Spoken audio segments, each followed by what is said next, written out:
I've made my decision, and here's why.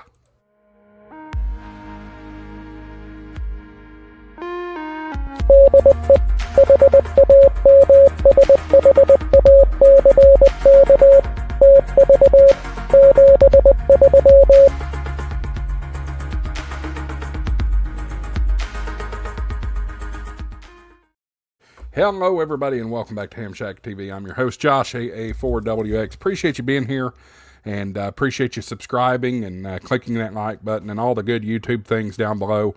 Channel's growing very rapidly right now, and I certainly appreciate it. Here's a reminder. When we get to 10,000 subscribers, we will do an HF radio giveaway. So stick around for that. Get your friends to come subscribe to the page. We'll have more details about that giveaway later. But again, 10,000 subscribers, we will do an HF radio giveaway. Hey guys, I do want to share with you real quickly. I have a new partner here on Ham Shack TV that I'm super excited about. A product that I truly believe in. Lido Radio Mounts has joined the Ham Shack TV family, and you will remember I did a video a few months back about my ICOM IC71 or 5100 mount, in which I was able to purchase through Lido, and I'm just phenomenally thrilled with this mount. Now, they don't only do radio mounts, they also do cell phone mounts and tablet mounts and things like that. I know a friend of the channel, Brady, has an iPad mount from Lido in his airplane. But, they make all kinds of great stuff. They got mounts for GMRS radios, for ham radios. You can see scanners, which, that'll work for an HT. All kinds of great stuff, marine radio mounts, and all kinds of just phenomenal devices. Let's just go and check out one real quickly here. ICOM 5100. Now, I do not have the 5100 in the truck anymore. I now have a 7100, and in my case, the CD mount that I purchased for that particular radio actually works for my new 7100, so I'm very happy with that. But here it is right here, and you can see, unbelievable price. It's only $19.95, but you know what? Use my coupon code JOSHMARLER, JOSHMARLER. You'll get an extra 10% off of that. So really cool stuff. I want you to go check out my friends Lido Radio Mounts. You'll see their link in the description down below. So wanted to make a quick message here.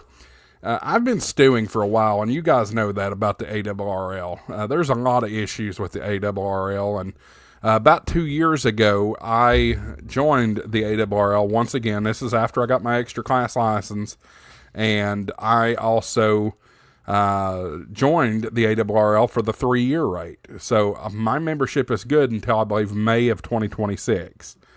Well, I have decided as of today, I am not going to renew that membership in 2026. Here's the reasons why, and I've wrote down some of my thoughts. The ARRL has long stood as the face of amateur radio in the United States. For over a century, it's been the organization we've turned to for advocacy, licensing, and leadership.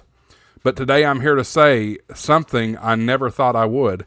I will not be renewing my ARRL membership next year. And I want to tell you why. This isn't just a complaint video. This is a warning, a wake-up call. Because the ARRL, in my opinion, is no longer serving the best interest of its members or of the amateur radio hobby as a whole. Let's start with the leadership, and you all have heard me talk about the leadership before. David Minster, the current CEO, came in promising change, modernization, and transparency. But what we've seen instead is stagnation, poor communication, and the failure to deliver on core responsibilities.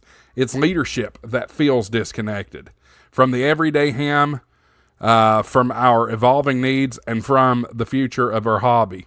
Specifically, there was a situation last year of the ARRL hack, which didn't only affect the VEC, which I'll talk a little bit more about the VEC in a minute, but it affected the whole entire company, so to speak, the whole entire club. And there was very little communication on it. Now, I understand for some lawyer speak kind of prevented that, but it's still frustrating. Case in point, the VEC system failure. Hundreds of people, including newly licensed hams who were excited and ready to get on the air, were left waiting, and in most cases, for weeks or even months because of the technical issue. At that point, they called it a technical issue. It wasn't until probably a month later that we found out that it was a cyber attack. That's unacceptable. That's unacceptable. As members of the ARRL, we are technically owners of the ARRL from a business standpoint. And if we're not being told what's going on with our organization, that's a problem, if you ask me. I don't know how you feel about it, but that's a problem.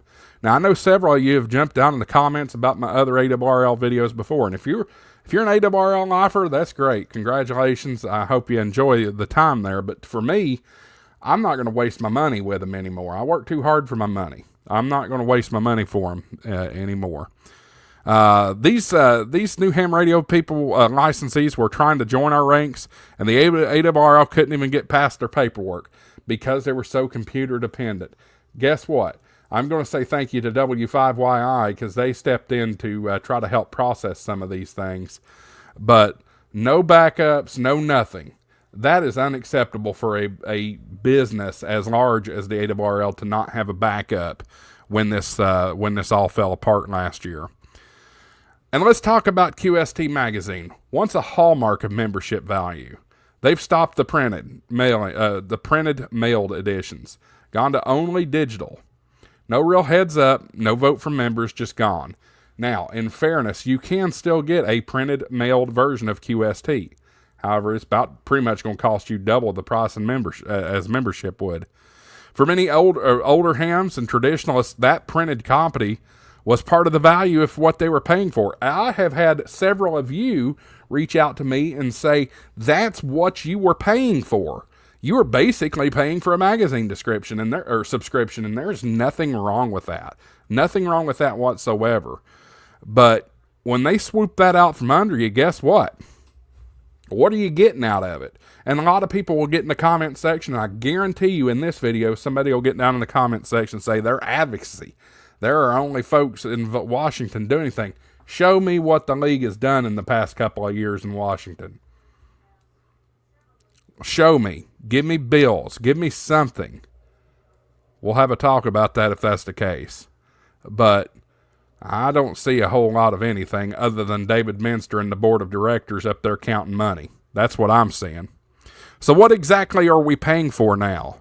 It feels like the ARRL has become a bloated bureaucracy that's more interested in selling overpriced gear with their logo on it than actually representing us. I don't need another patch. I don't own a single patch that says anything ARRL on it. I have my VEC badge, but outside of that, I don't have anything that has anything on it.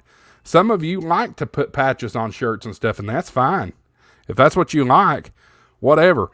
Or a branded mug. I don't need another coffee mug. I got 1 million coffee mugs in the cabinet anyway, and I don't drink that much coffee anyway, maybe once a day at the very most. I need an organization that fights for our spectrum, that supports MCOM, that invests in real training, that empowers clubs and local repeaters, and I need one that listens. They're not listening. They're not fighting the right battles, and they're not earning my money. This isn't an easy decision. I've been a loyal member. I know I've came in and out of being a member of the ARRL, but that's just based off of my interest in the hobby. I spent a while out of the hobby, just because I didn't have any radios nor the time to do anything in the hobby. But when I am active in ham radio, and I have no intentions on going anywhere at this point, I have been a loyal member of the ARRL. I've supported them both publicly and privately. I have run VEC sessions. I've run hundreds of VEC sessions under the ARRL, running it, not just participating, running it. And I just can't keep supporting the organization. And they've lost their way. I cannot say for sure whether I will stop running exam sessions under the ARRL. However, I do have an affiliation with W5YI, so there's a chance that if I do run a VE test, I may end up running it through W5YI instead of ARRL. It's cheaper anyway. I think W5YI's exam fee is $14 instead of $15. It's $1, but who cares? Let's see here. We need a new path forward, whether that's reform from within or building something better from the ground up. I don't know yet. I will shout out Michael Turner, W4EAS, I believe is his call sign. He's helping set up NARA, the National Amateur Radio Alliance, which we did a video on a few weeks ago. That's a really interesting organization that I'm quite excited about. I've not really got an official role with them. I am a tentative member, not paid any dues yet or anything like that, which you can also become a what they call it, a trial member. Go give a Google to National Amateur Radio Alliance if you're interested in checking that out. I am a former director on the board of directors for United States Ham Radio Council, which is an organization I helped develop with some VE friends of mine, but that organization's lost its way. So as of today, I'm no longer a board member for the United States Ham Radio Council. I wish them well, but I just don't see a path forward for that organization. Not enough energy within the board of directors to make anything happen. But here's what I do know. Continuing to fund failure, the ARRL, ensures more failure. Let me say it again. Continuing to fund failure just ensures more failure. If you don't like what the ARRL is doing, the best thing that you can do is stop paying them. Stop giving them money. Stop being a member of them. You're not getting anything out of it, are you? Really? I mean, I think there are some benefits to Logbook of the World if you're an ARRL member or something like that. Logbook of the World's the biggest freaking joke on the planet, people. Wake up. Wake up. It's a joke. Why are you having to fork out fees just for them to certify your credit just so you can get a stupid piece of paper and hang on your wall? Whenever I can go on to QRZ and do the same exact thing. And if I wanted a paper certificate, great. But guess what? Nobody comes in my shack. Who gives a flying fart and a crap what's on my shack wall? I have the digital certificates right there on my QRZ page, and I don't pay anything. I mean, I'm a premium subscriber to QRZ, but that's a different story. It's just a brainless mess of money. And I want to see you guys stop wasting your money. I do. The ARRL could, and I say could, be great again. But it's going to take a massive overhaul of the board and of the leadership and of the culture at headquarters. Until then, I'm out. If you're a ham radio operator who feels the same way, I invite you to share this video. Start the conversation. Make your voice heard. Because guess what? Nothing's going to change until something changes. Make your voice heard. Don't be silent. And if you're agreeing with me, hit the like button down below. Get in the comments and say, you're right. If I've missed something, let me know. But if we don't fix this, who's going to fix this? Who's going to fix this? I don't know. But guys, that's going to be my thoughts and opinions here on the ARRL. I know I go to a lot of ham fests that are involved with the ARRL, and I'm just going to be completely transparent here. I don't wish the ARRL any ill will. I want to see the ARRL better, specifically for the legacy of the program. But it's got to change. It's got to change. And if it doesn't change, they're not going to see another penny out of my pocket. And they're not going to get any good press from me either. And I will say, I've had some conversations with some other YouTubers who feel the same way. And there could come a day that our voices will get loud. And YouTube voices are pretty loud. Considering there are only 700,000 licensed ham radio operators in the U.S. That's not that many. That's not that many in the grand scheme of things. So, all right, guys, that's it for this video. Again, I want to thank you for watching, and thank you for subscribing to Ham Shack TV.